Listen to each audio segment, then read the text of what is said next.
All right, hello everybody.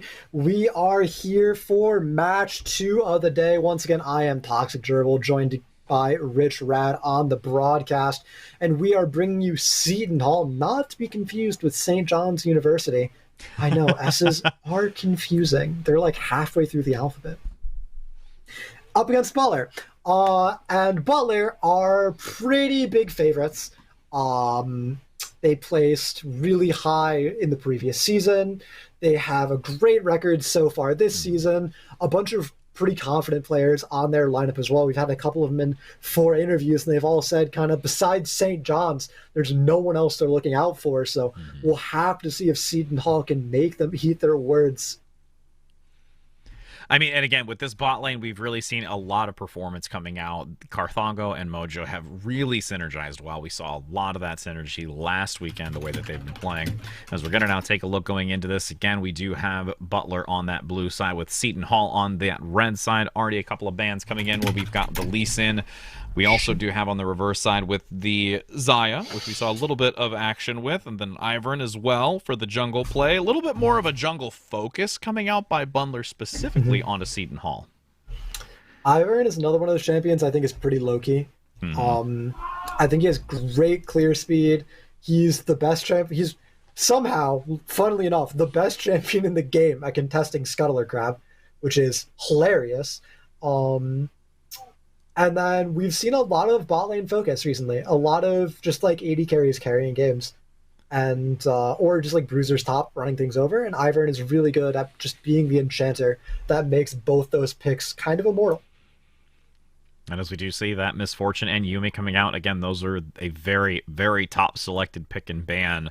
As we've seen a lot in Worlds, the synergy between the two of them can be extremely oppressive in the bot lane. As you can already see a pick coming out. Hecarim we had just moments ago with that Predator, which was stellar, moving across the map so quickly, getting a lot of advantage underneath turrets, and really clearing out the wave as we do look to see what Seton Hall is going to do for their next couple of picks. I mean, Hecarim in a blind pick I don't think is a terrible opportunity, but, you know, Seton Hall going to come in with a Tom Kench possibly hovering it for now, and actually is going to lock it in, so we'll have Kench no longer benched in this top lane. Yeah, Tom Kench ever since his rework has been an absolute menace on top lane. He's this like lane dominant bully that kind of falls off if he doesn't get ahead, but I literally don't think he has a losing matchup in top lane. You talk to any top laner and you're like, oh, what counters your champion? And they'll all tell you Kench no matter what champion they're thinking about. Yeah. And we can see now, actually, we got Nami picked up here for Butler. So they managed to at least take it away from the synergy of the Lucin, which we have seen earlier. I don't love the denial pick of Nami because Nami by herself isn't an incredibly strong champion, and Lucian works great with any other enchanter, right? Lucian doesn't have some like Xayah Rakan passive that says you need to have a Nami on your team, right? He just says like, as long as you're getting buffs from allies, you deal more damage, right? So you pair him with a Lulu or a Soraka, and he does basically the same thing with, you know, obviously you don't have the bubbles from Nami that deal damage on themselves, but now you're kind of just stuck with a Nami against Lucian Leona, and that's no fun. No, I mean, they have such a beefy front line right now with the Leona and the Tom Kench. Really, really solid. As you can see now, they've got the Jhin that's going to be, you know, banned out here. Again, that's something that's very common that we also sometimes see paired with the Nami just because of the fourth shot with that Tide Callers. And in return, we're waiting to see what Butler's going to want to retaliate with and see if they continue to try and focus maybe more so into that jungle realm and going to eliminate the Talon, which again has seen some very formidable play on the opposing stream right now. We actually had Talon coming out from Yukon that you and I were talking about with a 4-0-2, if I remember the kill score, and just really, really gaining so much in that roaming play. As we have the last couple of bans coming out here with Seton Hall picking Ziggs and still waiting on Butler. Yeah, Talon, of course, also flex pick into the jungle, and Jhin has really emerged as a premium AD carry. He wasn't really in consideration at the start of like the World's meta, but by the end of it, he was super high priority, and we definitely see that bleeding over into our league as well. As we see this Jhin getting banned out, I would have loved a Jhin pick here. It'll have a hard time killing the Tom, but into the Lucian is really nice for the laning phase, and with the Nami it goes great. Vayne is amazing here, actually. We just saw a terrible Vayne performance Yeah, on the stream last game. had a But struggle.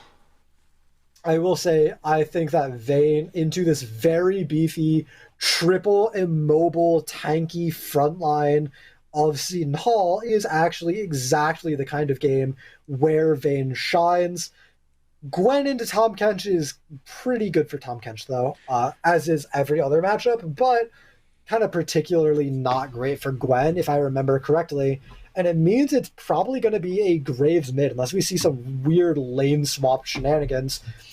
And overall, I do prefer Butler's draft. I think they just sort of have a team that makes sense in a way that Hmm. Seton Hall's doesn't. Like, Seton Hall kind of just has five champions. Hmm. They're kind of lacking that consistent damage you need. Olaf is going to fall off. Tom Catch is going to fall off. And then the pressure is really, really on Lucian. Syndra can burst out like one target, and then Lucian needs to make it work afterward. Hmm. Whereas, it's a really beefy, low range comp from Seton Hall. You have Vayne with an Enchanter supporter. You have Nami to tidal wave the big engage from the Tom Kench and the Leona. The Hecarim and the Graves, I will admit, are a little bit out of place, but the Graves can certainly kite the Olaf Leona and the Tom Kench, so he should be fine. And then the Gwen, um, just like can kind of ignore the Syndra and the Lucian and go in for a big play.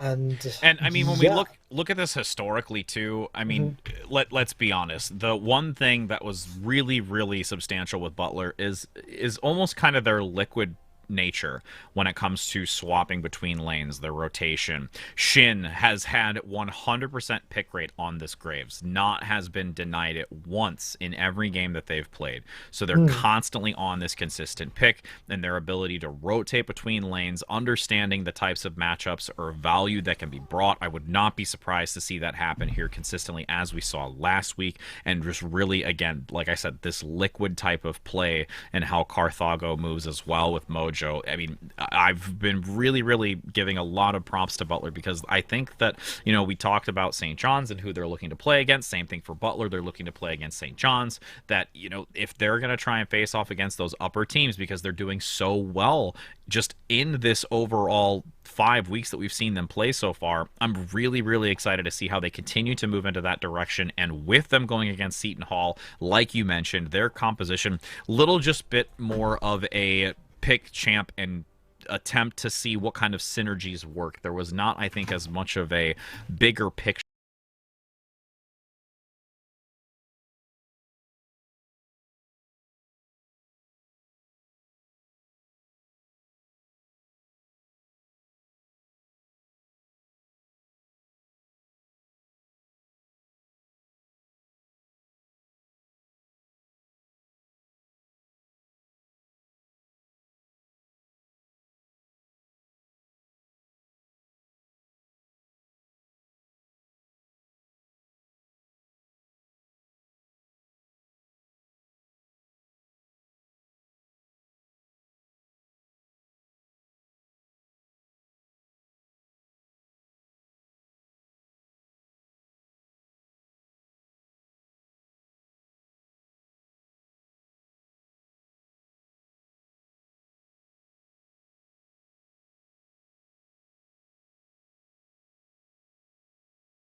All right, hello and welcome back from that break, everybody. We're getting straight into the action here. We have got Butler going up against Seton Hall over here. And it's just going to be maybe an invade as everyone on Seton Hall is goon squatting together out on the map. We'll see if we get some aggression like we had with St. John's earlier. You can already see leading the charge, the Olaf up front, going to peek the corner, and they're going to find Mojo quickly. And at this point, they at least know that they're all stacked as 5, looking to try and ping back to go towards that red for assistance as they're going bot. Gwen and Hecarim playing a little bit more towards that top position to see if they want to at least get that vision there so that they can keep management of that tracking and that also pathing from Seton Hall. Actually, God, what happened in chat? They might look to just pressure this whole top portion. Yeah, they might just flop sides. Yeah, it's just gonna be... Ooh, wait. Red team might be walking into Butler here. Oh, that's both summoners out for the Vayne. Guns. On the top side, this looks great for Seton Hall as well. Yeah, they're going to look to try and dive into that nice axe coming through from rank on that Olaf flash. Going to be expended as well by Shin, and a first blood comes out going in favor to the jungler. A couple of assists as well. This is honestly a great way to start, though, for Seton Hall against Butler, who, again, we've talked about coming in as the favorite here between these two. Yeah, absolutely, but now Carthagos down both sums and his potion, and still down 100 health after that. This is an absolutely brutal start for the side of Butler. And I talked about it before, Vayne is kind of a champion that really wants to get out to an early lead and not just sort of trade farm, because the scaling takes a little bit too long often. You get kind of a 1-item spike, but then your 2-item trough is really awkward. And you can see in top lane, again, you've got assists coming around. You've got Olaf at the advantage. Nice. Tank down here to clean it up just to try and get us quickly back into this here with Voltade. And honestly, again, this is just going to be, I think, a slow rotation. You're going to have Hecarim trying to get up top to give Gwen the assistance. Levi going to need to be extremely patient to get that assistance because I think Tahm Kench is just going to really be able to bully her in that top position. Yeah, Tahm Kench wins this matchup pretty hard. You just do so much damage, and you have so much natural regen with that gray health that she can never really trade back into you either. The one shining light is that once the team fights come, Tahm Kench is going to be way less valuable than a Gwen is, putting out that giant AoE damage. So it starts looking a bit better around then, but yeah, she's like Fleur River comes out on top in every trade. And as we just see the patient playing in the bot position, again, you do at least have Carthago looking to try and regen some health through the Nami by Mojo so that they're a little bit back on par. But again, still having a pot to their advantage for Crop, looking to see if they can continue to harass. They're up about a 10 CS, give or take, in this exchange just because of that early aggression. And honestly, Shin in this mid lane is going to have a real hard time trying as this consistent poke comes through by the Syndra play from Style. Yeah, Jason in this lane kind of just has to wait until his Q is a high enough level that he can 1 or 2 shot the wave and then just go for roams constantly. There's not actually a whole lot you can do in terms of actually threatening damage on the Syndra. Something I will say though is that Fleet Footwork really helps Graves survive the lane. It's hard for the Syndra to really actively pressure the Graves in return, so they just stalemate for a while, mostly. And yeah, you're going to have the Hecarim back. You do have Olaf in this top position. Once they do clear Gromp, they're in a good position to potentially rotate here to give some assistance to Levi before looking for a back and buy. Yeah. But actually just going to transition down a little bit further. They want to try and see if they can get that vision. Carthago's cleanse is actually coming up in like 5 seconds. His flash will be down for a little while longer, but those effects of that level 1 have really not come back to bite him. If we look bot, they've just frozen the wave in front of their tower this entire time, and Crop and Voltne have not been able to actually pressure anything. And now if we look, it's actually Voltade applying a little bit of pressure, walking on top of a ward, dropping the tank, and keeping Seton Hall on their toes. I mean, again, with Butler and how they've played previously, they're really good at recovering from situations that don't particularly go in their favor, and they find the opportunity and the space and play methodically enough that they can recover from it. And especially in this early game, since it is a little bit more slow, they're able to just recover from this because, again, now, even though you're down the pot, you still have Carthago back in with this CS. They've managed the wave very well, as you've mentioned, so, I mean, can't definitely count them out here, even though they did have the early advantage. Looking for a potential follow-through, gets the 3-stack, though. There is an engagement. The bubble doesn't land. Carthago gets outplayed, and as I said that they were doing well to catch back up, they find themselves at the deficit once again. Yeah, really interesting. That's kind of one of the places you look at and you go, "What? Why?" You know, like, yeah. What is, like, it's a Leona, man, with a Lucian right there. What is the goal of doing that play? And Carthago pays the price for it. He falls down. He's gonna go down a lot of CS and probably miss a couple more minions this wave. Mojo Rowan's going to try and freeze it, but honestly, it's just making it worse. The wave is still going to go into the tower. I've heard this rank secures the dragon on the back end of it, and now it's a 1.5 thousand gold lead for Seton Hall and a dragon, and the scaling is definitely in Butler's favor, but it's not, like, incredibly so. Is Seton Hall... I'm going to say Sacred Heart so much. If Seton Hall gets ahead, they can snowball this game into a win. You can see now there's a little bit more shove here coming out by Jay-Shin, but still trying to play catch-up at this point so they can open it up for the roam. Style needs to be careful, though. They are low just in case with that mana. Trying to just see if they can clear it up before they can look for a potential roam. Yeah, at this point, it's going to have to be... I mean, honestly, this rank is really playing just straight to 6. They're going to go wait through the jungle, making sure that they're in a position so that they can get a solid gank. They've got the Ragnarok available, though. Now starting to move towards the mid lane to see if they can get an opportunity. But, it's not too far in Lack's favor, and Jay-Shin isn't overcommitting too much here. He's super dead. But there's, like, no mana. The stun lands. I've heard this rank doesn't want to commit to it, though. Oh, they tried to do it. Could die here. Double flash does go down, had the 6. You have this rank now trying to recover from the fact that you had Jay-Shin get the advantage under this. Going under the tower, very aggressive, and actually is going to get out of there with their life.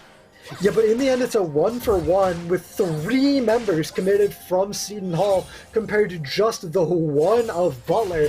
So it's definitely an advantage to them because they miss out on so much tempo. Look, right? Crop is getting shoved under tower because his support was gone. Voltade was able to get a recall off and make it back to his jungle to continue farming. In the time it took Ivern this rank to actually set up and to execute on that play, so even though Olaf clears faster just because of how the champion is, well, Voltade got a little bit of time to catch up, and now it's going to have to be Ivern this rank taking a reset soon, and Voltade, who's out on the map, ready to pressure things and keep making plays. Like right now, Ulak Style has no flash and could be punished for it if Voltade gets an angle. A little bit of an aggressive play as well coming out from the jungler. Voltade going to try and take away that blue. Who's that Predator? Or any bot path. As Gwen now is going to also potentially move towards that Herald positioning, acknowledging that you do have the Olaf there from this rank, is going to try and prevent it as best as possible. And you can even see Burbler is going to join to make sure that that is secured, will be gained, and you've got the Olaf from this rank having it now to potentially pressure either that mid or top lane with it. Yeah, Olaf is a champion that needs to win the early game, or else he will drop off like a brick. So getting that Herald is super important on him because it means you're almost guaranteed a couple hundred gold, almost like a kill's worth being injected into you. And that's kind of the exact thing that he needs to snowball the game into a winning position for himself.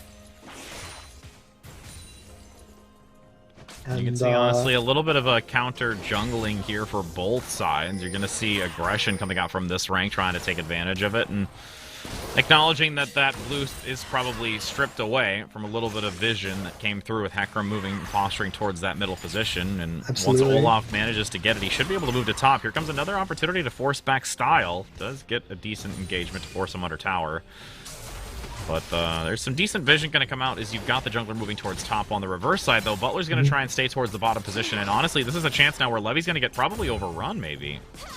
I don't think it's a Gwen. I really don't think you can make this dive happen unless you poke him down really low with those tongue lashes first. A Gwen with R is really just a force of nature. Like, I can't even explain how disgusting it is. As Carthago is in a little bit of danger, but Volney's E goes wide. Something you have to be very careful against Leona is not cleansing too early, because you often want to, like, sort of press cleanse predicting the Q, but then you'll just cleanse the initial root instead of the actual stun, and then you get stunned anyway, and that's no good.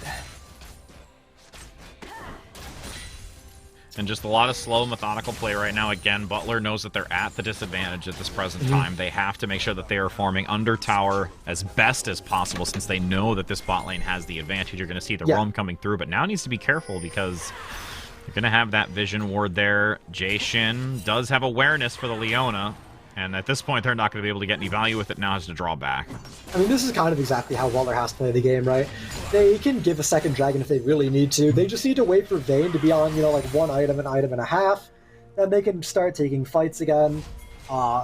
Scaling is in their favor. The longer this game goes, and the less resources they give over to Seton Hall, the better it's going to end up being, right? Lucian is only going to take over if he gets a lot of gold. Olaf is only going to take over if he gets a lot of gold, right? So as long as you keep things chill, keep things low kills, you'll be fine. Nice flank. They're going to come in by Voltage, trying to see if they can get the advantage into the top position. It's going to be a real challenge to get this follow-through and full value as you do get a nice devour to toss it under turret. And you have Onslaught of Shadows used to escape, and you've got the dive coming underneath. And even though you do have the 1-for-1, I mean, Voltage found themselves in a very uncomfortable position. As now look at all the resources top when everybody here from Seton Hall is bot lane, and you're going to have this rank go in for a potential pickup. Does go down under turret with Butler getting the pickup. A flank from the backside. Your lack of style gets one, but an even trade down below. Oh my god, Carthago played that so well. He gets the kill on Ivern. This rank could try to dive him.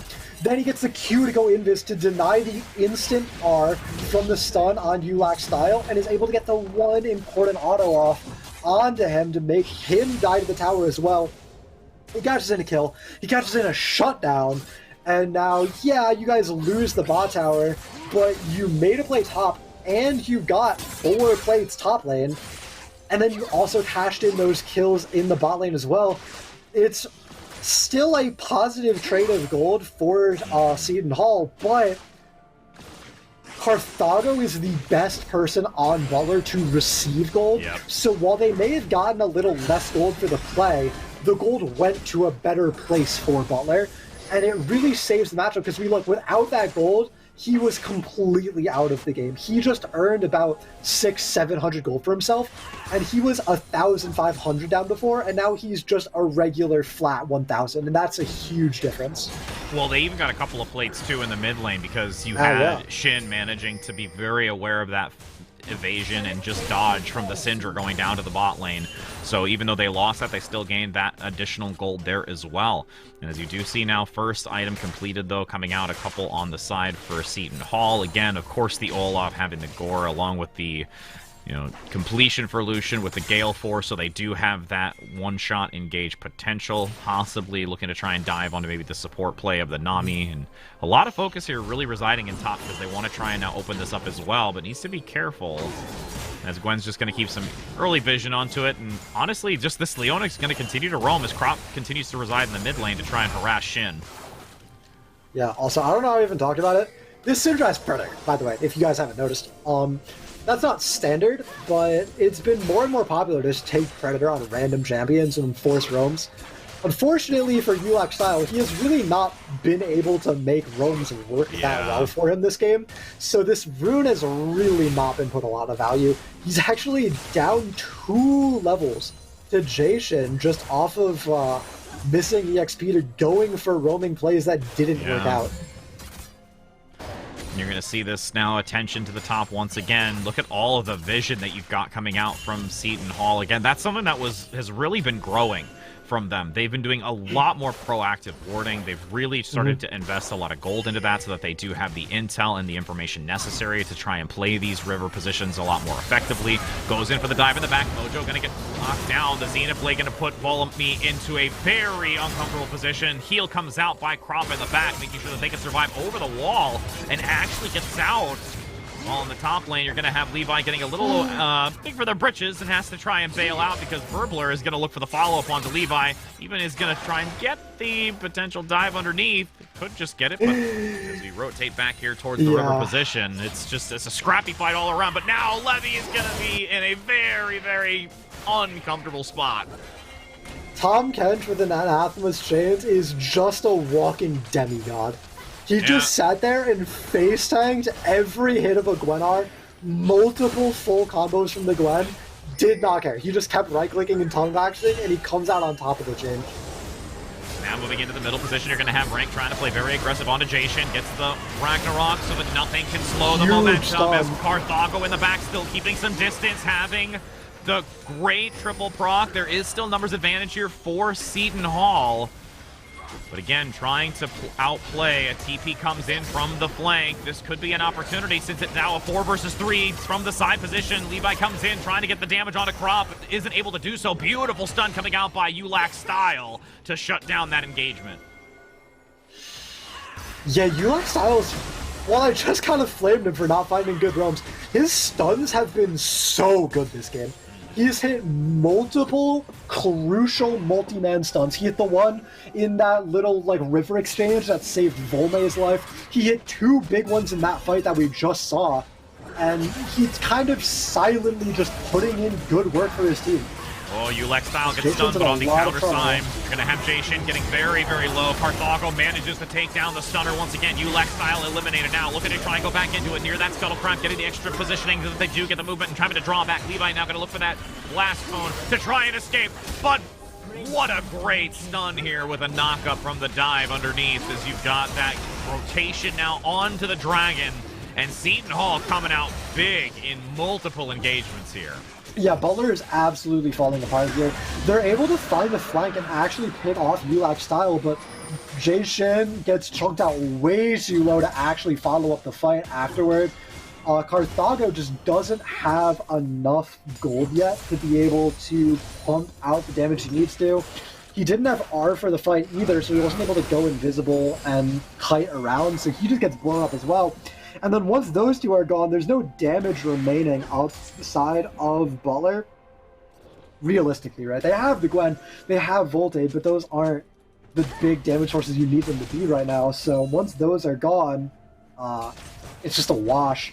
The fight goes in favor of Seton Hall. They have 3 dragons, and Soul Point is so crucial for them here, especially this Winslow, because the main weakness of this comp is its potential to get kited, and Winslow completely solves that problem.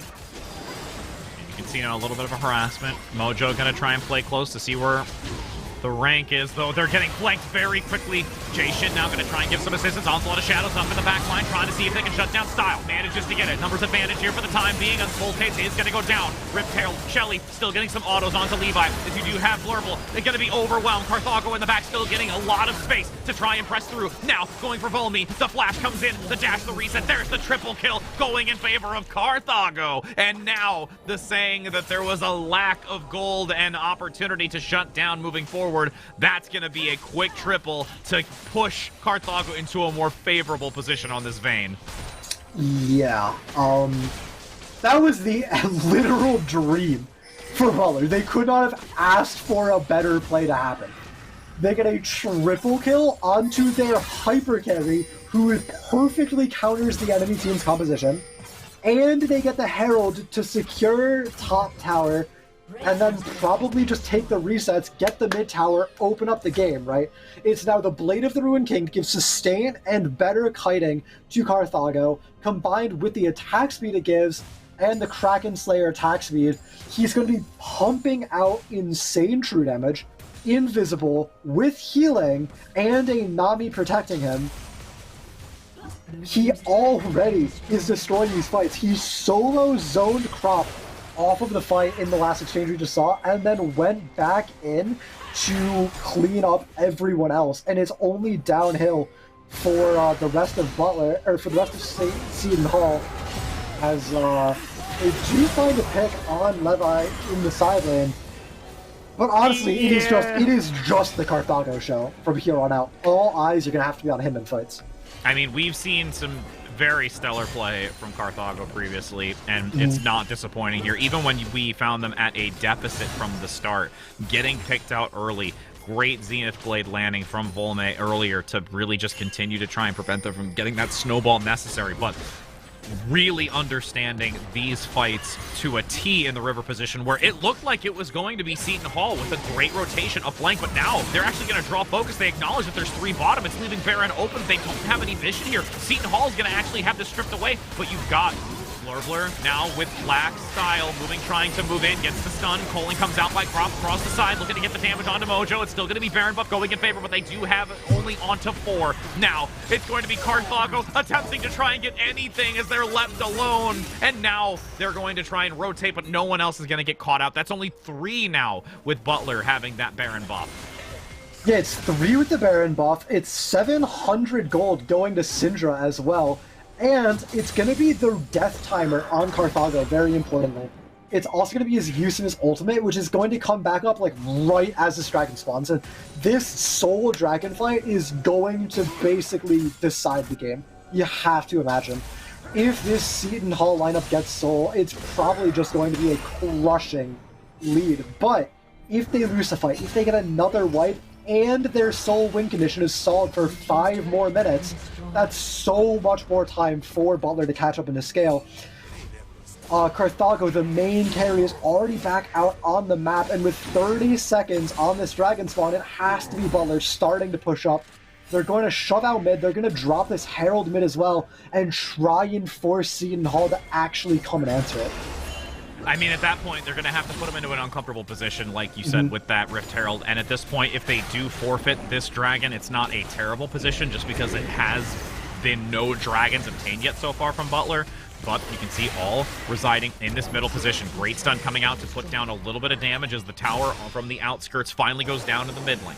Rotating back, attempting to try and get some vision and intel onto where this dragon is, because again, as you mentioned, you don't want Seton Hall to get this dragon pickup for the soul. Jay Shin looking to try and get some damage onto Crop, but has to be careful. You do have the Leona pressing forward towards the middle position, leaving Jay Shin uncomfortably out of position. Does get hit by the Zenith Blink. Coley gonna come through, but we got the tidal wave. But meanwhile, you're gonna look to try and get the focus onto the Tomcat. Butler has to go back. That's Ignite. Going to be instantly taking him down as they rotate back with the onslaught of shadows into the center section. You're gonna have this rank getting completely overwhelmed. Has to force the Ragnarok, leaving Volmi alone. And now Crop getting picked out from long range. You've got the final hour procced and looking to clean it up. And Carthago comes in big in the backline, continuing to maintain distance and playing in the damage.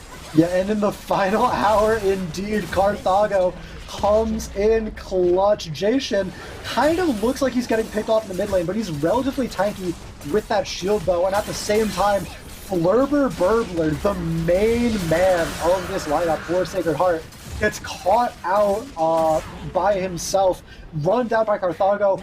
We see so much armor from Flurber Burbler, but remember, Vayne just does not care about how much armor you have. She will shred through you regardless. She is an equal opportunity oppressor, as she destroys Flurber Burbler. And with that main front line down, that main threat, everyone else kind of falls like dominoes. The dragon goes the way of Butler, stalling the soul for another 5 minutes. The inhibitor goes down. The turrets go down. That's gold in the pockets of Butler.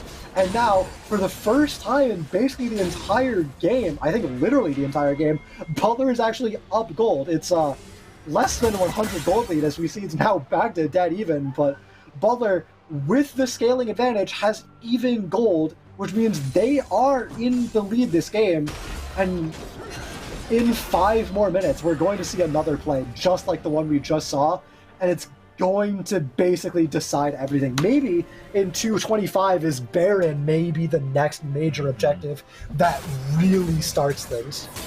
I mean, again, Butler has been very focused on obtaining multiple Barons when it comes into these fights, and they've done a stellar job of it previously. And you can already see that, again, even though it's still 3 minutes and 30 seconds, there is a lot of time there. I would not be surprised if they posture towards that top position after they clear out this bottom to get that ward presence. They're going to try and take this turret quickly in the bottom lane because they know that Shin's there and just going to be able to get rid of it very, very quickly. The amount of damage is going to easily open it up. With that minion, you can even see Ulak style not going to even try to attempt to harass that because they know it's going to be gone before they get there.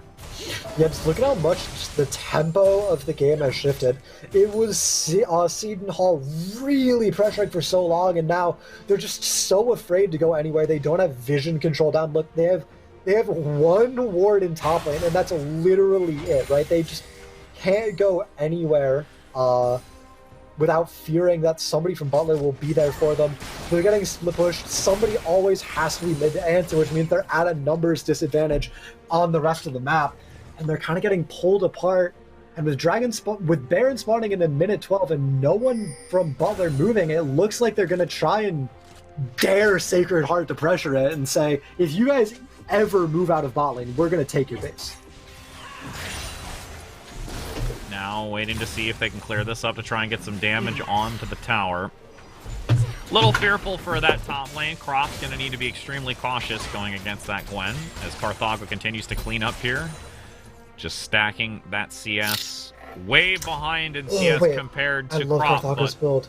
But look at the amount of kill ratio to it. I mean, at this point, even though they're down almost 100 CS, they've still got a number of kills to equalize in that regard. Carthago is building a cloth armor, which means he's probably going to go for something like a Randuin's, which I absolutely love. I am such a big advocate of building just defensive items on champions like Cog, champions like Vayne, where once you only care about attack speed, so once you hit that critical mass of 2.2, 2.3 attack speed like Carthago has, anything else is absolutely overkill, and you might as well just get more defensive stats. Yep. And as we do see Baron up... Oh, it's going to be a GA, not a Randuin's, but... All are going to move. Oh, okay, yeah. I was going to say, yeah, once you see the stopwatch coming through, as now you're going to still... But again, that's going to be something that's going to be very important to have going into this. You're going to have Baron now be the focus here. Seton Hall knows that Butler is going to be playing very aggressive towards this. They've gotten it previously. Seton Hall found themselves falling short to try and give any sort of assistance to it, and they do not want to lose it again here. Yeah, absolutely. This Baron may be the flip that decides the game, but if we look at the Dragon timer, Butler has to force the issue soon, because Dragon is spawning in 40 seconds, so we may just see Seton Hall say, like, we'll give the Baron, we'll get Soul. That's, like, approximately even trade. The Baron team is a little bit on the better end of it, but, whatever. And then they can just play for the next fight. So Butler needs to start heading it right now, just like this. They're going to start it. Force Seton Hall to come before the Dragon spawns. Yep, 25 seconds before the Dragon. They've already got it to half health. They are just pumping damage into this, but the Abyssal Dive in the back lands onto 3. Ragnarok comes into the front side of the Solar Flare in the back, but you're having a lot of maintenance in this back position. Voltate goes down. Colin comes out by the crowd as you've got Carthago attempting to flee, instantly going to be focused back, and you've got Seton Hall taking the advantage here. What a beautiful recovery with a quad kill coming in favor of Croft, and all at the start of a quad knockup from the Abyssal Dive. Absolutely insanely well played by Flurger, carrying the team to victory. He gets a 3-man knockup, gets a Q auto on Vayne afterward to apply full marks to her. He gets the R to eat her and drag her into the rest of her team. He forces the stopwatch immediately, but after that she's too low and too far out of position to actually be able to save the play, and she just gets run down by Crop, taken out, and with this Vayne dead, she really is the team. She has all of her team's gold, and once she's gone, everything else falls apart. It's a 1-for-4 play. 1 for 5, maybe even a 0-for-5 play. I actually don't remember if either in this rank died or not.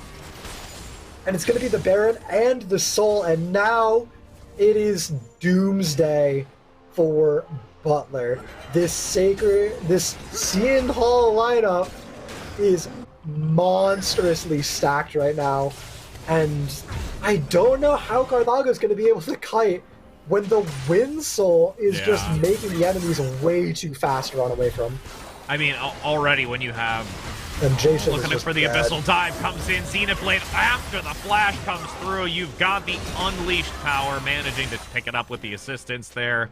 Volme gets the final execution onto it, and like you said, this is just going to be an avalanche that Butler has to withstand for now, and at this point, they just need the Baron to run out, because they can't really take this head on. There's no way that they can try and take this. I mean, where's the wave clear from Butler? Yeah. Like, how do they survive this Baron? There's no way they're going to be able to kill these minions. Like, it's at least one inhibitor. It might be two inhibitors. And it might literally just be like, once these super minions show up, it might just be the Nexus dive. Like, Vayne famously cannot clear waves. And no, neither can a Gwen with Graves dead. There's nothing to do with that either. Yeah. They're going to look to try and potentially rotate to the bot lane just to see if they can shove it to get that other one. I mean, again, top lane still having their turret is going to make it a little bit more challenging, but they acknowledge that they want to give the assistance. There's quite a bit of a wave. Just standing gold, right? Yeah. Now, looking to try and take this. This is a 2 versus 3, and you've got the Nami tidal wave coming in from the back. Carthago attempting to get there, but they're still quite a distance away. The TP here. It's actually a beautiful reconvene with all 5. Look at the bot lane right now. They need to recall. They're losing their base. Yes, indeed, as they're going to try and see if they can go back into this now. Abyssal Dive going up to Levi. Not going to be able to get this done, but... Carthago's alone. No one else is able to recall. The tower goes down, and honestly, worth. If you're trading your support for bot tower when you already have mid inhib, that's such a valuable trade, because now you're threatening to double inhib at any point. The base is blown wide open, and look, there's no objective to take. You can't abuse the 4v5, so all that Butler gains is the 300 gold for killing Volme, and that's really nothing. Taking a look now, they're going to be pushing towards that top with the last remaining seconds of the Baron so they can get that outer turret again, continuing to put pressure onto that alternative lane, but also putting more gold into their pocket, as at this point Butler is just forced to go back and try and clear their jungle, make sure they get as much value as they can in that bot lane, with the minion wave continuing to push forward and try and hold back against the super minions that are going to come out, because that middle inhibitor was taken out. Yeah, I just want to say, by the way, Crop has 325 farm at 32 minutes. Yeah. Like, not only is he 5-on-5, not only is he getting the kills and getting kill participation, he is also putting up incredible CS numbers. Nice engagement coming out of the bush there. Does get a quick takedown onto Ulak style. So they at least get something again in trades where they can. Yeah, but the Baron buff is now here, but once again, like, what does that actually get you? Elder's not for 230, Baron's not for 2 minutes, right? So it's just, you have a 4v5 on the map and you get some gold, but those aren't the value kills, right? You can't do anything with that. And you can see already, Volme is going to start clearing out vision, looking towards that Elder Drake, which is the win condition right now for Seton Hall to try and obtain it. They've gotten the Baron, they've gotten that Quad Drake for the Dragon buff for Soul, and now they're looking to try and close it out now, as they've got only a 4k gold lead. It's not too much, but again, it's just that they're still in a prime position with the way that they've been taking these team fights. If they get another engagement like they did at Baron, they've got this first game. I mean, yeah, if you just think of, like, Cloud Souls, like a pair of boots per person, right? Yeah. That gold lead's already deceptive, so... it really is such a big advantage for Seton Hall. Ooh, vision in the Butler book. with the Death Flourish. Volme is pretty tanky, though. Yeah, and also has quite a bit of movement speed again with that Soul, just able to escape out of there, doesn't get caught out, and at this point they're going to just opt to try and push the lane here because they know that they've got the advantage. All of them are going to try and TP back, and there's so many wards here in this bush, they're just going to be able to have complete control and understanding of where this movement's coming through here by Butler. Butler is able to make it back in time to catch the wave, but it means that Seton Hall is going to maintain control of Baron, which is spawning in 45 seconds here. They're actually pathing down toward the Elder Dragon instead, which makes a lot of sense. It really is just sort of a pick your poison, chef's choice of how you want to end the game. But it really is still on a precipice, right? One team fight could swing things back the other way and make Butler win as the Nami wave completely goes wide. Butler pulls it once in. Does get a little bit of a divide, though, trying to see if they can force them into a fight. Now, going to try and move back with the Onslaught of Shadows. Carthago separated, but does get a lot of damage onto that Ragnarok, but can't manage to find the follow through since the Devour came through. Now, Volte, but in the back, look at the flanking position. Croft gonna look to find value onto 2, does get outmaneuvered. Nice exchange here for the GAs. Really be able to dash out to recover. You've got the re-engagement down below. Latch Style is here to get the stun to buy some seconds, but Flurber is going to have to be very cautious. 3 for 3. Beautiful Zonias, but now there's an Abyssal Dive underneath to get the stun. Immunity comes through from Levi, trying to buy the few extra seconds to compete against Flurber, but it's not going to happen. Ulac Style free in the back to lob orbs, and that's going to be another inhibitor, and they should be able to just take these turrets, take the Nexus, and shut it down with the spawn timer still being 10 plus seconds here. Actually, they might have to back out. They're too low. They're not going to be able to stay. Yeah, something I want to point out, by the way, if you'll notice, Ulac Style bought a blue pot for this fight. This is something people have started doing pretty recently, at least on a widespread scale. People have been doing it for a while, but it's been so much more common where you just predict, like, this next fight will be the one that decides the game, and then you just buy a blue pot for it. Look, Ulac Style bought another one. Yeah, exactly. Right? It's just prepping for the big play. You're not 6 items. You're not full build. It will set behind your development if it's not the game-winning fight, right? But if you're sure that this fight is what wins the game, it's so important. We see one on Carthago here as well. That's exactly what I'm talking about. About to go down, TP gonna come in. You do have that title in coming in. Gonna have Jason now gonna get very overwhelmed by the Unleashed. Now having to flee, you've got the movement speed coming in for not only from the soul, but also in the brush. As you've got Mojo going to be caught out here. They are going to be completely separated from the team. Has to force the flash, but once it hits the line, it all goes to Doomsday. Abyssal Dive now coming on to Carthago. Can't manage to escape. You hear the wings rise from the flanks to get the elimination. They drop below the health value. Levi going to be in the same position as the Devourer comes in, picking him off. Onslaught of Shadows can't save you. It's 2 left and no hopes remaining. Butler, as we talked about, coming in as the favorite in this game 1, are throttled by Seton Hall and actually feel the pain of this very, very revitalized team from what we've seen in the week prior. Yeah, absolutely. An incredibly strong showing for Seton Hall. There was a little bit of time there where it looked really worrying, but once again, Flurber Burbler had absolutely saved the game in that one Baron fight that turned everything around. So really, really impressive showing from them, and I'm just so excited for game 2. I want to see if Seton Hall will be able to strike back, or if it's actually or if Seton Hall can continue this and Butler can strike back, or if it's just going to be Seton Hall running away with an upset 2-0. I mean, they really stepped up and came in hot. And honestly, I still have to give major credit to Butler because they really played a slower, methodical game to try and get themselves back into a position. Their middle game was much more effective than it was in the earlier game, especially with the deficit that was towards the bot position for Carthago, and then recovered, got the triple kill near Baron. They took the Baron. They really started to put pressure into those lanes necessary to open up a few of the turrets, but in that subtle second moment of Baron where you had that triple knockup from the Abyssal Dive and just a great all-around play from that Tahm Kench, it really turned everything on its head, and Seton Hall from that moment on found themselves just taking one step closer and closer to that advantage, being able to take this first game. Yeah, absolutely, and I'm very excited to see what happens in game 2, and we're going to be bringing that to you in just a few moments after we go to a quick little break to get everything prepared, so don't go anywhere.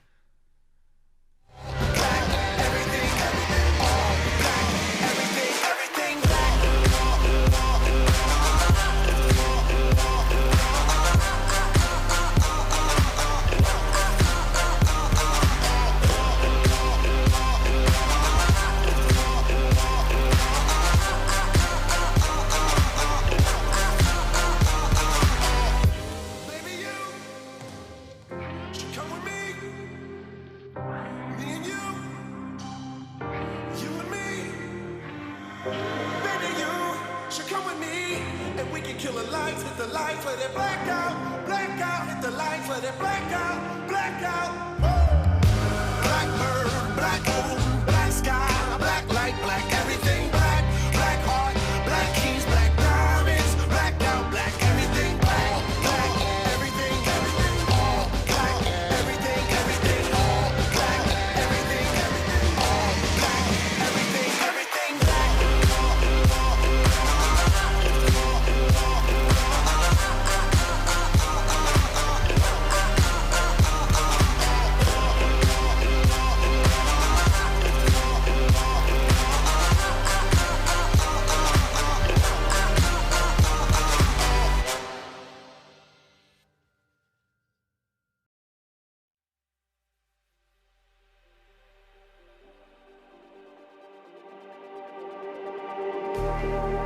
like the street lights lit this town, like a fire in a blaze, gotta burn it down. Can't be afraid to leave this out.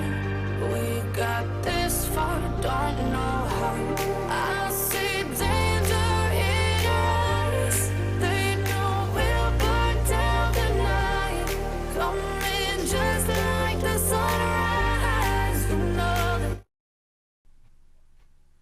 All right, hello and welcome back, everybody. We just got off the back of a insane upset of Seton Hall taking the match over, or taking the game, not the match, taking the game over Butler in game one off the back of some really crazy plays from the Tom Kench and from the Lucian in the bot lane as well. So we're gonna get back into it and see if this Kench gets banned. It does. That was a fast one. Yeah. We were just talking about that on the break, being like, if Tom Kench doesn't get banned, I'm pretty sure that they're just wanting, themselves to have a repeat of unfortunate decisions past, as you do have now Seton Hall managing to also ban out the Vayne. They acknowledge that there was still some value to be had here with Butler having some very good outcomes with it, but you're going to see Butler stripping away the Lucian this time around and not allowing Seton to get that same advantage. Yeah, absolutely. The bot laner for Seton Hall showed incredible gameplay on Lucian. He went something like 9-1 and something. He was just so strong. He had insane CS, over 10 CS per minute the entire game. Absolutely crazy. Aphelios, probably a Lulu here as well, is going to be the pickup for the side of Seton Hall. We've seen that emerge as a very standard answer to Lucian Nami. Aphelios Braum as well is also quite a strong lane. Yeah, I mean, when it comes to the Aphelios and the Braum, I mean, you have to have something that's going to really give a lot of assistance. Typically, we see the Aphelios more so with the Thresh, but the Braum is still a very viable pick because Aphelios doesn't really have that type of disengagement, can feel very locked in place, and has to be extremely cognizant of their positioning to try and make sure that they do not get themselves caught out.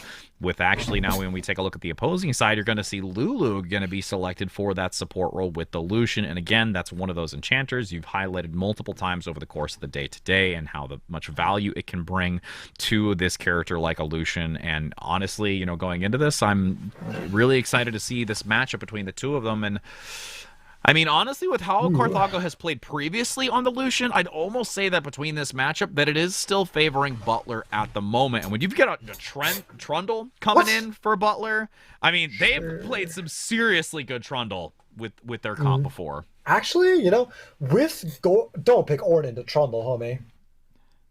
Nah. But homie, your stats. I mean, again, Trundle has been more, I believe, notoriously in the jungle role. So at least so far from what I've seen from Butler. Like, that doesn't matter from 20 minutes. Like, true. Okay. So yeah, Trundle is a really weird blind pick, but I think that Butler knows Seton Hall's top laner kind of only plays tanks and is really uncomfortable picking anything else, which means Trundle is guaranteed to have value, right? Trundle is known as the anti-tank champion. He steals the tank's health, armor, and magic resistance, takes them for himself, so he becomes tanky while making you be made out of paper instead. Yeah. And that's really, really powerful effect. So if you just don't pick tanks into Trundle, he loses a lot of his value, and he just sort of becomes this regular middling, like early game powerhouse who falls off later. But when you have an Ornn on the enemy team and you know they're going to pick something like an Ornn because of their top laner's champion pool, you can just blind pick it here and guarantee yourself that you'll get value. And this is going to be one of those first moments where we're going to see Butler actually force off Jay Shin without the Graves. Again, at 100% pick rate on this Graves it did previously. Not look good last game anyway. And I'm going to be honest. I mean, it's really kind of a hit or miss, I feel, with most of the time that we've seen performance-wise for Jay Shin. It can either be really great or it falls short. But now being forced into this position where you have to choose something otherwise, they're more notoriously trying to see what they can pick up in place of this, because they typically Haven't really had any other. I mean, even from their history of what they typically play, they go more so towards that ADC history when we take a look at, their OP.GG. But, into this now, we're going to see a Ryze and a Gnar picked up. So, again, they have more of a tempo engage with Gnar. It's not really like a hard just look for engagement because you have to really manage that Gnar bar to go in onto these. So, again, timing is going to be critical here for Butler. Yeah, very interesting that we see Olaf getting picked up here. It worked okay last game, but it's not great into Trundle. It doesn't really fit your comp as well. You have a very, tanky, protective Felios comp, right? And then you go Olaf. It seems very out of place. I would have loved... Ivern's banned for Ivern this rank. I would have loved that one, but unfortunately that's not let through. But just, something with a little bit more utility than an Olaf. Something maybe, I don't know, you already have an Orange, so you could go Poppy into Trundle and it would be fine. You could also kind of go the other direction and just go something more damaging to force flanks. Something like a Kayn, a Hecarim would be fine, a Kha'Zix, something like that.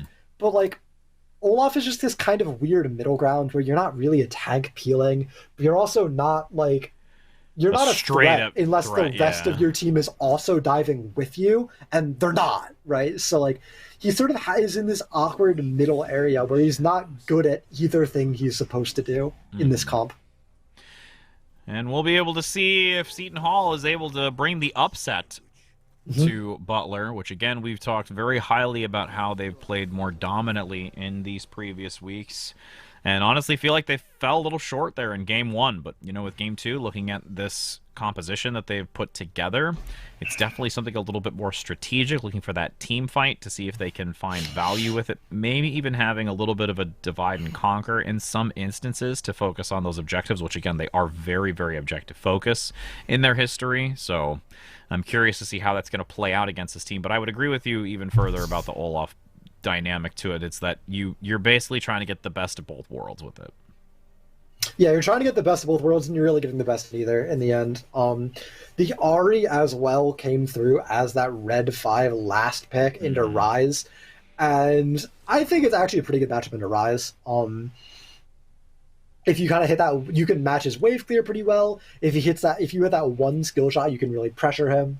But that being said, I just think Ahri is kind of not great as a champion overall, whereas Ryze is just this standard priority power pick. And I don't think it's enough of a counter matchup. I don't see it being that dominant that it takes over the game. And if you try to roam as the Ahri, which is something Ahri is very much known for, Ryze is a champion who can actually follow you to the sidelines, right? He has that Realm Warp. He will be taking teleport, so it makes it a little bit awkward for Ulach Style to find a lot of value in this pick. Well, and even his wave clear. If you're going to go, pound for pound, you're looking at Ahri who's, they're going to shove the wave. Well, Ryze is just going to do the same, and you're going to lose out. You're going to lose out on value doing that. And, I mean, like you mentioned, power pick. Ryze has been so notorious for, this ability to create so much value in these side lanes, especially if you can have that Ryze rotating down to give Carthago the agency necessary on this Lucian to play extremely dominant, which we've seen them before. Their understanding and awareness in their mobility and how they play this Lucian is very, very stellar, and it's something that they are glad to have coming out the gate with that initial pick, taking it away once again from Seton Hall, which did play very well with the Lucian on the reverse side. Yeah, absolutely. It's going to be a little bit of a, you're not allowed to beat me with my champion, I want to show you how Lucian's played. Come at me, dude. But yeah, in seriousness, I think that the bot lane matchup is probably pretty winning. I think Braum is very weak into Lulu. Which is sort of the weird part about picking Braum in this matchup is it's good into the Lucian, but it's not good into the champions you pair with Lucian, right? Braum really wants to be a counter-engagey. You're coming in at me, so I had a point-blank Q. You get insta-stunned by the rest of my team. I R you. I can't miss the knock-up. You get kited out super hard. It's super easy for me to play. I'm peeling my AD carry. But Lulu doesn't do that. She doesn't go in. The Lucian kind of goes in, but he can completely play at a distance. He can dodge your E's. It just feels very awkward to play Braum in this kind of a matchup. And then if you look at the rest of it, right, Braum's not doing much into Ryze. Braum's doing okay into Gnar, you know. It's not terrible, but Gnar kind of goes in, gets the one thing, and then leaves. It's usually not like I'm trying to stick in and you have to peel me off. Like, if Gnar is in, it's too late. Yeah. There's no sustain. You don't have time to stack your passive on it. And then in the jungle, the Braum does okay, right? You can peel the Trundle, but that's kind of it. And Braum is going to be, I predict him to be a very big limiting factor of this team composition for Seton. I mean, we'll be able to see what kind of value it really does bring. I mean, again, with that, opportunity and favoritism towards Butler in the bottom position, it's going to be one that where, again, Seton Hall will probably take the understanding that, hey, this is one that we might have to play a little bit slower, and understanding that we're looking more so for that later opportunity, and also how they're going to take those engages and exchanges in that lane. But again, also really focusing on that jungler play when it comes to the Trundle, how he's going to weave into assisting and competing against the Olaf. Typically, again, Olaf has that more of early jungle presence, which we saw very, very heavily from Seton Hall. They managed to get that early dragon. They also were able to get a lot of counter jungling to try and suppress it. But Trundle has a very, very fast jungle clear. So, I mean, you could see that just rotation, and even would be not surprised if we saw a little bit of counter jungling earlier from Butler to try and see if they can strip away something away from the Olaf play to try and put them into an uncomfortable pathing and try and change their trajectory and where they're going for lane presence. So there could be a number of things between the two of them, especially when you're bringing in this Trundle versus what we had previously. Yeah, Trundle has a fast clear, and he also has a good early level, like level 3, level 4. He's very strong. He is one of the champions that can go toe-to-toe with an Olaf in that scuttle fight. They're very few and far between, but Trundle is absolutely one of them. So it's going to probably be a little bit of a bloody game early on if anything breaks out for that level 4 Scuttler Crab. And I mean, the vision is key. I mean, I'm curious also where they're going to put a lot of their attention. I almost feel with Jay Shin not having the Graves, that there is going to be a lot more desire to be into the top position, because this is something where they're not going to play their comfort pick. They're having to go outside of the box, and they're having to think differently about how they're looking to engage this. So I think that that's where a lot of focus is going to be, so that you can get Gnar into a position where they have the advantage, so that you can change positioning. Because I think the Ryze against the Ahri, not going to want to put as much emphasis there, just because the Ryze does have, I think, a little bit more of a better matchup, as we mentioned and talked a little bit about in the two, even though Ahri does still have its opportunity to clear and roam to different lanes. But that's where I'm thinking Trundle's going to put their focal point. Yeah, absolutely. We're going to be getting into the game in just a few moments here, still loading in for a little bit longer. And as we do, what is your overall prediction? Who do you think will take this game? The magic name out of the hat. The crystal ball, that's what they called it for Worlds. I mean, I have to say, by just looking at this, I got to say Butler. Yeah. I really do. I think compositionally wise, they've played some really last week, more specifically, their Ryze play, and like I said, their liquid rotations with a Ryze and how they're able to just fluidly move between lanes and exchange with one another. That's what really leads me to believe that Butler is going to be able to take this one. Not counting Seton Hall out, because again, they had a very stellar game one. Like, they really, really did. I was caught off guard by how well they played it. Honestly, from start to finish. Like, even when they had their advantages, they started to see a little bit of catch up from Butler. Late in the game, they found those advantages and really was able to throttle Butler into a position of where they were not prepped for it. But we're going to be finding out soon enough as we do enter on to the Rift. As we do have, again, it's going to be Seton Hall on the top side, where we've got Butler on the bottom for blue. It's, November, but Christmas prom is here, friends. Just like they play the music. Well, Halloween's over, which means it is Christmas That's season. what I mean, right? It literally just bypasses all of the giving thanks. So yeah. Ooh, Carthago spots out the early invade, which means not much is probably going to come of it, but he can't actually defend it. If they decided to keep going, they could probably pressure the red buff as well. Importantly, nobody on the side of Seton Hall started a sweeper. When you do go for that bot invade path, it's very common to ward that tri-bush. So normally, at least one person, usually the support or the jungler, will start a sweeper.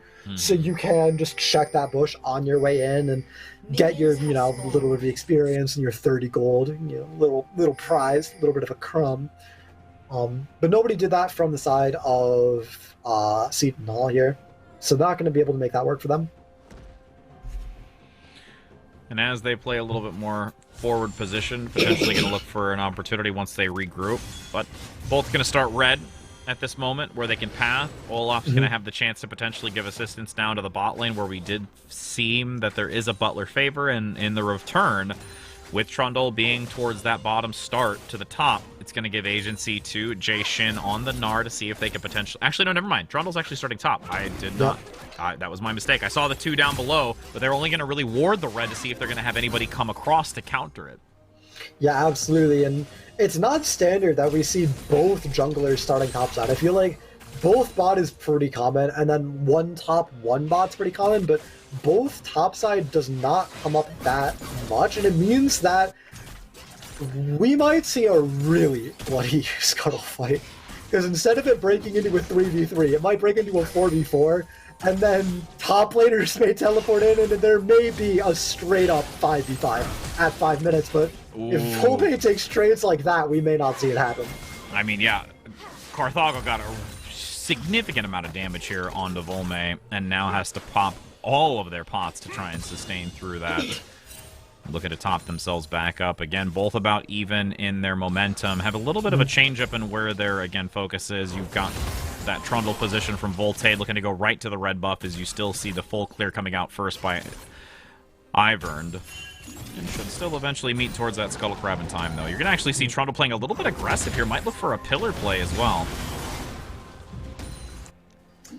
Not quite going to make anything happen. Funnily enough, Flipper Riddler on this Orin can actually destroy Trundle's pillar.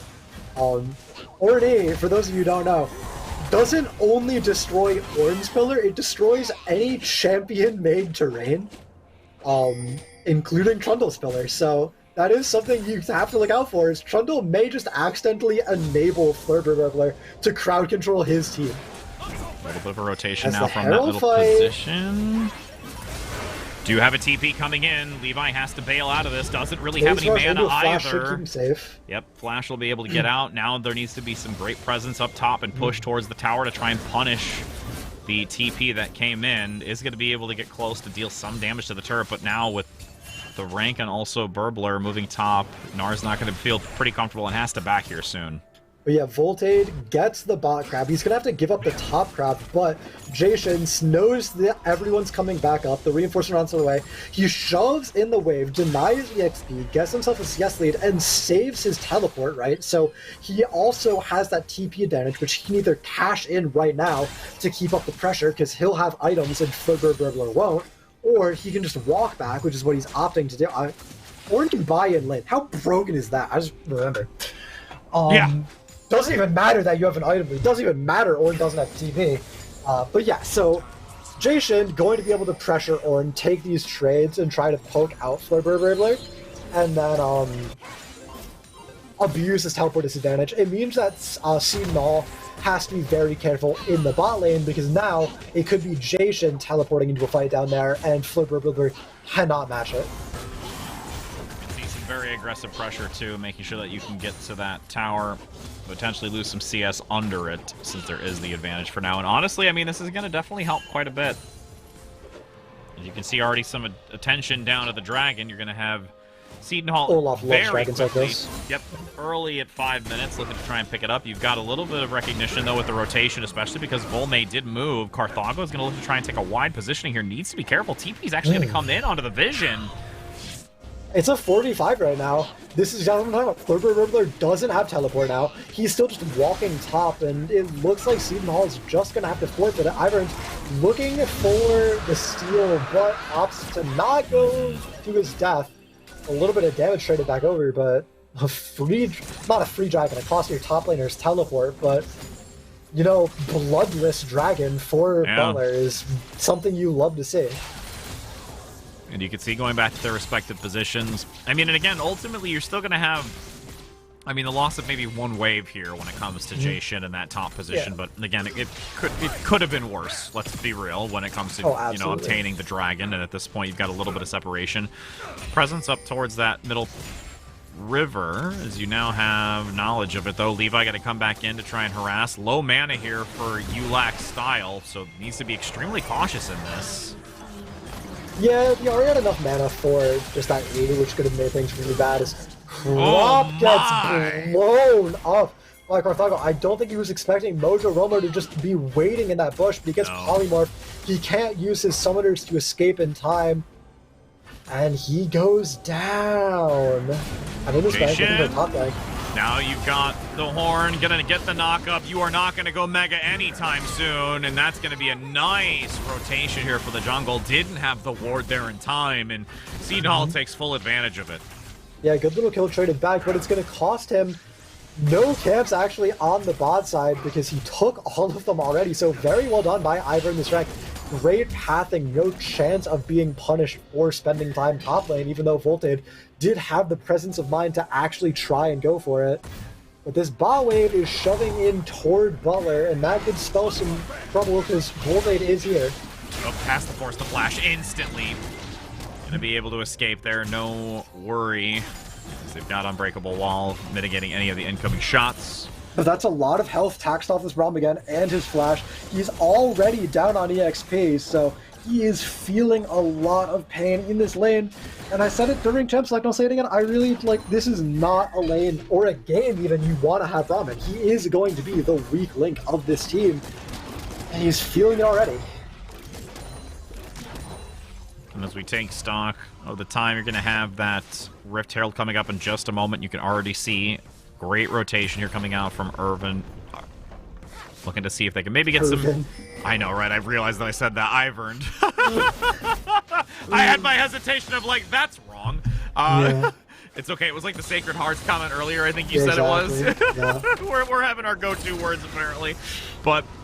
now that there's some, you can see Gnar going to try and posture towards that upper Rift Herald. Jason looking to maybe get some vision there. Actually puts it on the opposing side of the wall, so they don't have complete knowledge of it. But at least there's some potential roaming. They both have the regular ward by that try area for red, and also that red ward that you've got towards river. So Jason is making sure that nobody's going to be able to come contest. Yeah, he is trying to stay as safe as possible. A little bit of PTSD after that last gank is he's really not putting in that much pressure onto Flurber Butler. I really think in this ranged matchup where he is this mini Gnar for a lot of the time, he could be looking to weave in a lot more autos and then just jump away whenever Flurber Butler tries to go in to actually punish the aggression. Now as the Gnar bar is full and going in for the engagement, trying to see if they can get the stun. Ooh, nice dodge. Yeah, Flurber Butler still comes out on the worst end of the trade, but it's not bad at all. Definitely could have been much worse as the R comes through, but the damage is nowhere close to being there for Jason, so he's just going to put it on cooldown and, 2 Mega Gnars down the line, he'll have another one. Yeah. Oh, here's a pretty decent return, though. Might actually find value. Does get well, Jason, I think you overstayed your welcome. This should be just a quick pickup here as Flurber Burbler is really read that play well. Oh my god, Charm. Ooh. Very close. I would have thrown the blind charm. I'm built different. I mean, I'm not gonna lie, I probably would have done the same. Yeah, I mean, you kind of have to, right? I feel like it's kind of weird that ULAC style didn't throw the blind charm. You gotta at least try, But yeah, very close to mid lane.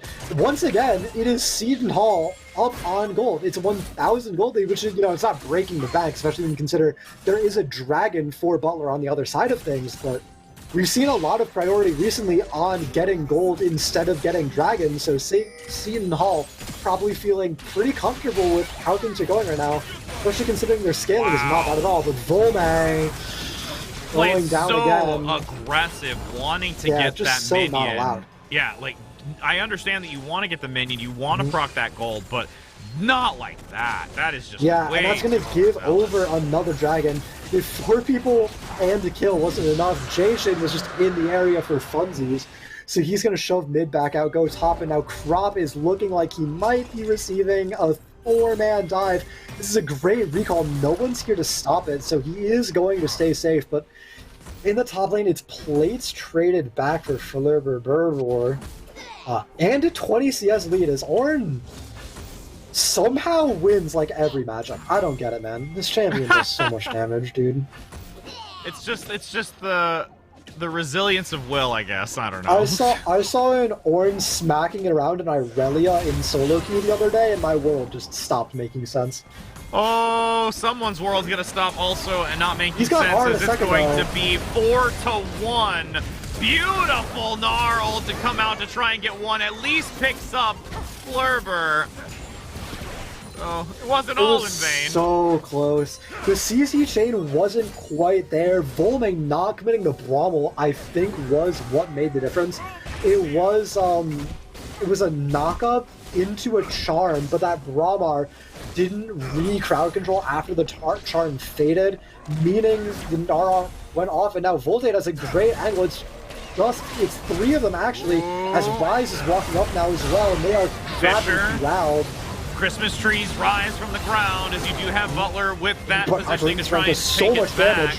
Mojo now getting overrun on the front side as you do have the follow-through by the Ragnarok, making sure that nobody's going to slow that locomotive of the Olaf as you've got Jay Shin getting overwhelmed in this top position, still surviving, wants to pick up onto Levi. Flurber hides in the bush. The ward doesn't come out in time for the auto to land. And this is Seton Hall once again showing that they are really here to make the upset. Yeah, absolutely dominant performance from Seton Hall here. I'm incredibly impressed with how they're playing it. They looked so bad, but Burglar had teleport up, and he was able to get an insane flank that turned into an ultimate and a W to flip the fight on its head. And now 2-0-4 on I've earned the strike on this Olaf, 3-0-2 on Ahri as well. ULAC style. Ahri's a champion that needs to be ahead. She has to one-shot you to get value, but there's not enough damage in her kit to one-shot somebody if you're on even footing. So you have to be ahead, but once you get ahead, Ahri starts to lose all of her counterplay, because you just get like double R into Charm into QWRR and you're dead. Great little dive from Butler though, but they just walk away.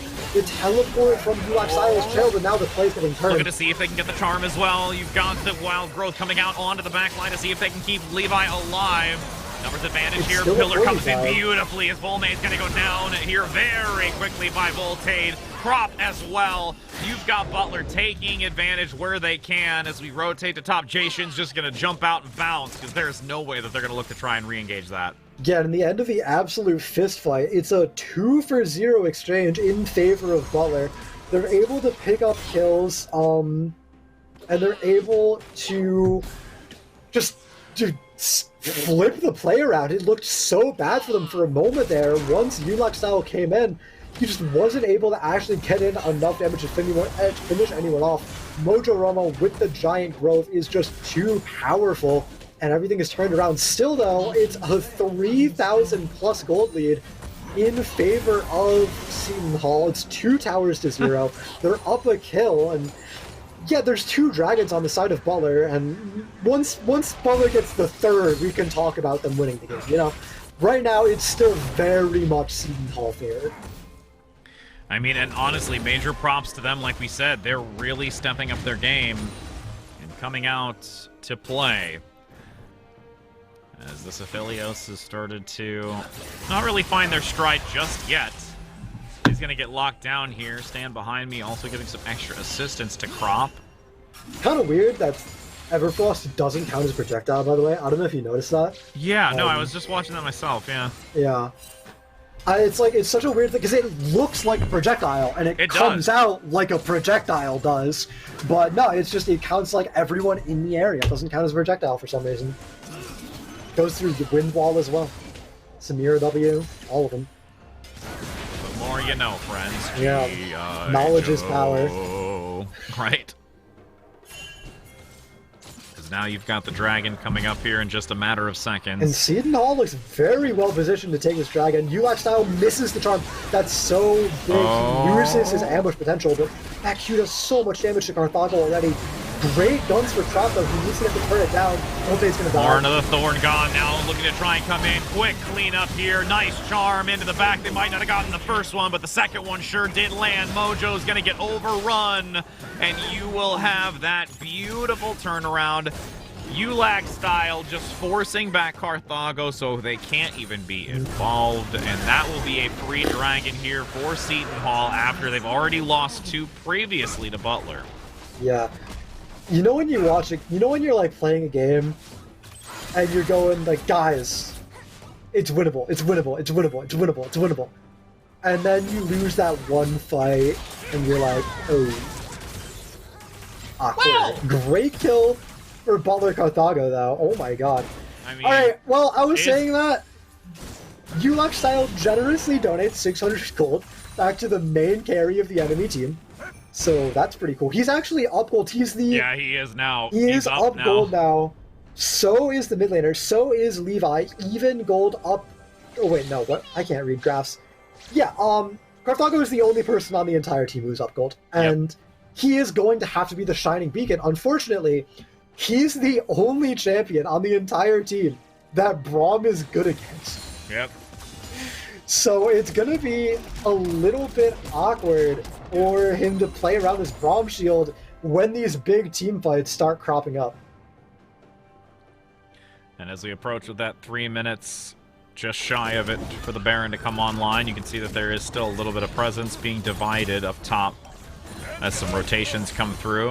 Carthago I'm now pretty needs sure to be... everyone's forgot about Ord, and they're letting him do his own thing now. Yeah, basically at this point. No I mean, one's going up there. Levi's going to go up there just to try and see if they can at least clear as much as possible and see if they can compete against it, but that's not really going to go in your favor. Levi's going to catch the wave, but that's about it. In terms of the state of the game, right, it's Baron in 2 minutes. It's another dragon in 3. Seton Hall doesn't really care about taking the dragons as much as they care about denying the dragons, whereas his Baron is going to be a huge objective. So I expect to just sort of see everyone chilling and farming for a little bit, and then in about a minute's time, there's going to be fights breaking out for big vision of the pit, and that's going to be where things turn. Well, nice pillar to try and block it. Still gets a stun onto Voltade. Has to force the wild growth onto him to make sure that he's alive as Levi has been separated from the team. 3 completely collapsing onto it, looking to see if they can get the follow-up. Has to force the flash. Levi gets out with just a barely skid of their teeth. Yeah, he gets out, but he's going to lose pressure because of it.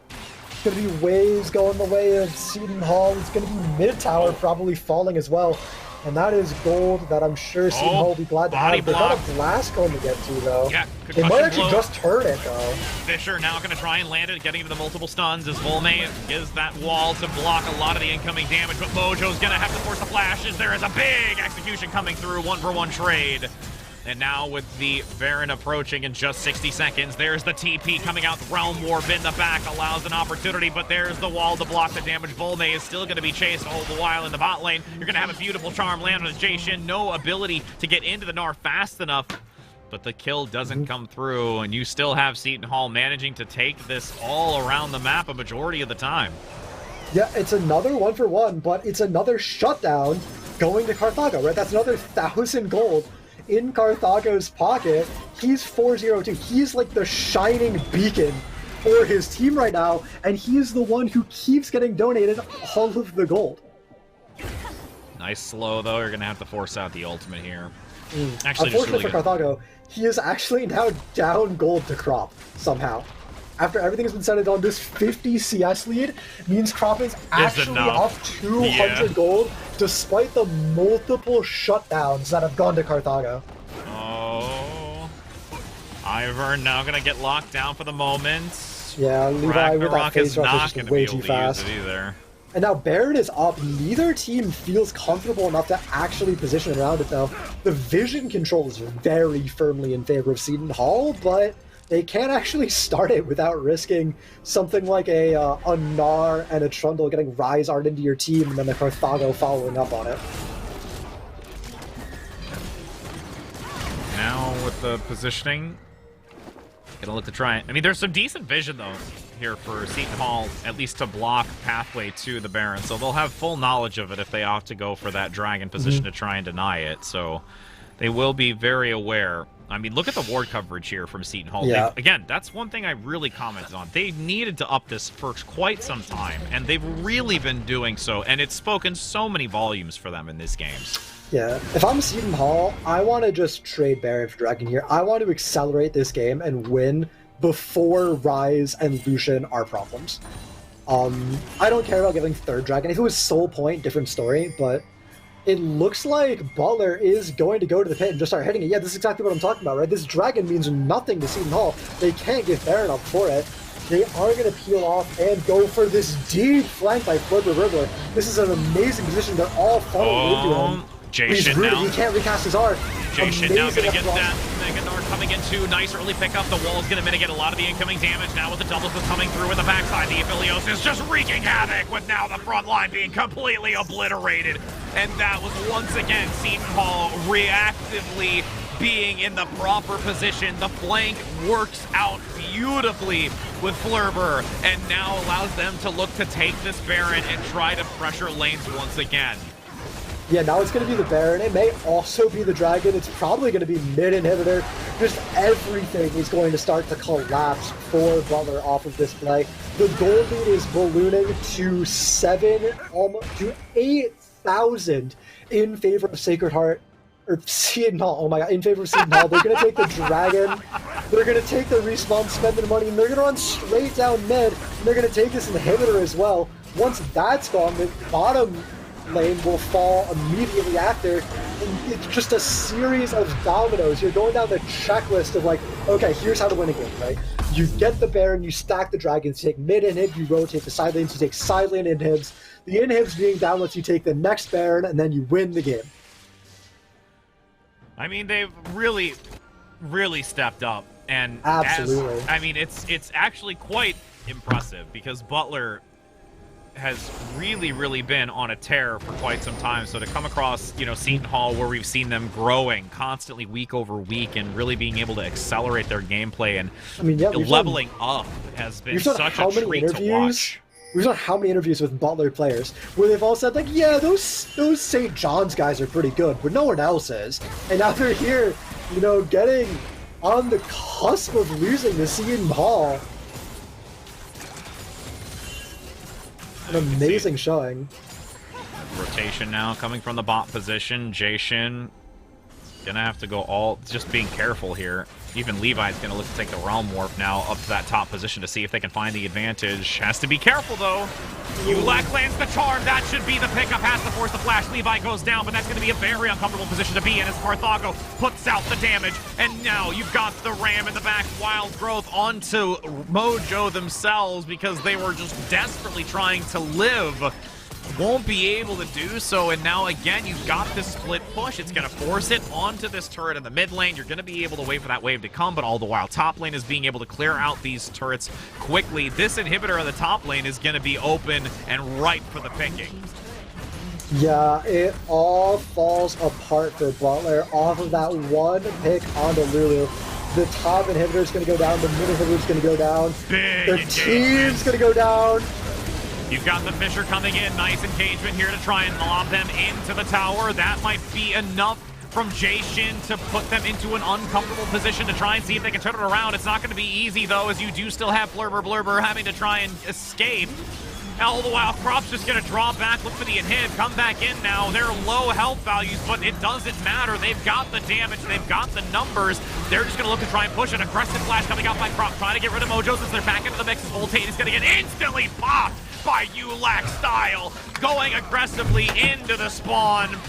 And that's going to be 2 maps back-to-back for Seton Hall, shutting down Butler, bringing what I think some in the chat and us here would call an upset. Absolutely, I would call this an upset.